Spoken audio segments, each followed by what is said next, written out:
Chemistry मास्टरचा सगळ्यांना नमस्कार. आपण सोल्युशन टॉपिकमधला 24 नंबरचा प्रॉब्लेम बघतोय. हा प्रॉब्लेम जरा बाकीच्या प्रॉब्लेमपेक्षा थोडासा वेगळा आहे. यांनी काय सांगितलं आहे बघा, 3.795 ग्रॅम ऑफ सल्फर. म्हणजेच गिवनमध्ये आपण काय सुरू करणार आहे, तर सल्फरचं वेट म्हणजे सोल्यूटचं वेट किती येते 3.795 ग्रॅम. आणि W1 mass of the solvent. आता सॉल्वंट इथं पाणी नाही बरं का, हा CS2 हा सॉल्वंट आहे. मग हा किती ग्रॅम आहे, तर 100 ग्रॅम सॉल्वंट आहे. परत सोल्युशन कितीला बॉईल होते म्हणून सांगितलं आहे. टीची किंमत किती दिली आहे बघा बरं यांनी. टी दिला आहे तो 319.81 केल्विन दिला आहे.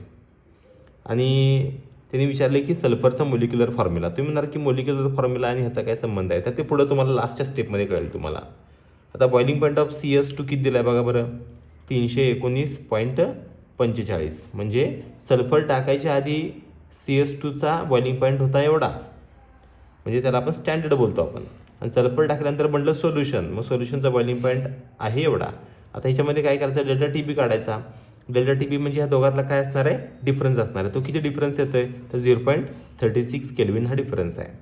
परत अजून काय दिलं आहे त्यांनी, तर त्यांनी दिलं आहे तो KB दिला आहे. KB किती दिला आहे बघा, 2.42 केल्विन kg पर मोल दिला आहे. आता ह्या सगळ्या व्हॅल्यूज दिल्यात. परत टू फाइंड. आता काय फाइंड आउट करायचं आहे, मोलिक्युलर फॉर्म्युला ऑफ सल्फरचा मोलिक्युलर फॉर्म्युला. तर त्यासाठी आपल्याला काय करावं लागेल माहिती आहे का, तर आपल्याला M2 काढावं लागेल.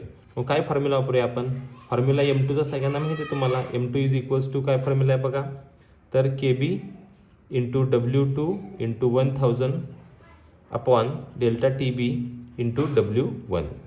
आता कॅल्क्युलेशनमध्ये आपण सगळ्या व्हॅल्यूज पुट करूया. M2 इज इक्वल्स टू बघा बरं, KB किती आहे आपल्याकडं, तर KB आहे 2.42 इंटू W2 किती आहे 3.795 इंटू 1000 अपॉन 0.36 इंटू 100.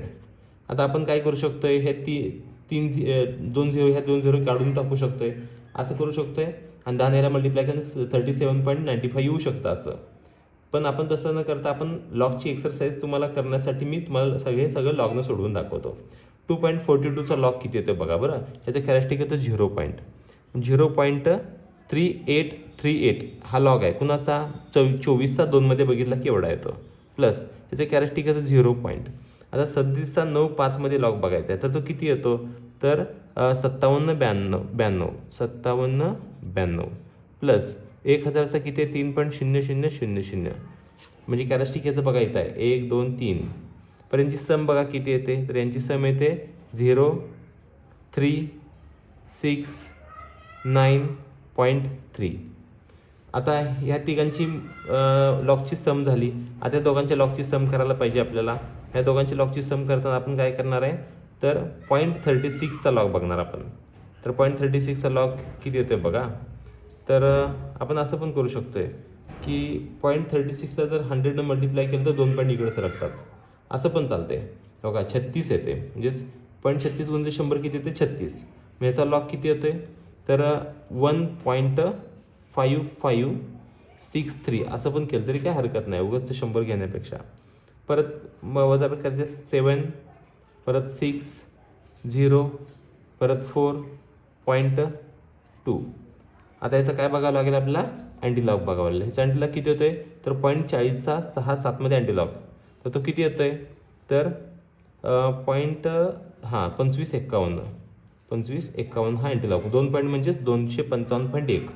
म्हणजे तुमचा M2 जो आला तो आला 255.1 ग्रॅम पर मोल. आता हे थोडं समजून घ्या की मोलार मास तुम्हाला मिळाले. आता हा मोलार मासला तुम्हाला काय करायचं आहे की त्या एका मोलिक्युलचं मास तुम्हाला मिळाले, म्हणजे तो बंच आहे सल्फरचा. पण त्या सल्फरच्या एका मोलिक्युलच्या मासमध्ये किंवा एका मोलिक्युलमध्ये किती ॲटम्स आहेत तुम्हाला ते कॅल्क्युलेट करायचे आहेत. मग त्यांनी काय दिले की एका ॲटमचं मास तुम्हाला दिलं आहे 32.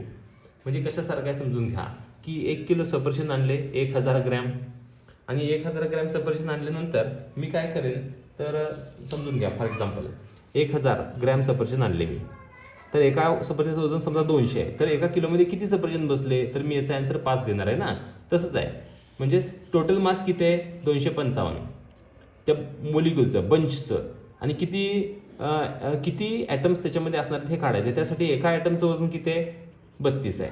आपल्याला किती ॲटम आहे ते कळतील. म्हणजे आपण त्यासाठी काय करणार आहे बघा, number of atoms is equals to काय करणार आपण 255.1 डिवाइड बाय किती करणार 32. आता हे डिवायडेशन करायचं, मग ह्याचं लॉग ते कसं करणार बघा बरं. 2.4067 हा ह्याचा लॉग आला, मायनस 32चा लॉग किती येतोय बघा बरं 1.5051 किती येतं बघा, तर 6109.0 ह्याचा काय बघायचा अँटीलॉग. ह्याचा अँटीलॉग किती येतो बघा बरं 7973. आता 0.9 म्हणजे 7.9 म्हणजे याचा आन्सर 7.973. पण हा आन्सर कधी फ्रॅक्शनमध्ये नसणार आहे, हा कसा असणार आहे नियर बाय 8 आहे, म्हणजेच काय होल नंबरमध्ये असणार आहे, पूर्णांक संख्येच्या स्वरूपात. म्हणजे 8 ॲटम तुमचे सल्फरचे असणार आहेत. म्हणून आपण काय लिहितो तर molecular formula of S is S8. काय फॉर्म्युला आहे S8. S8 हा फॉर्म्युला सल्फरचा असणार आहे. थँक्यू.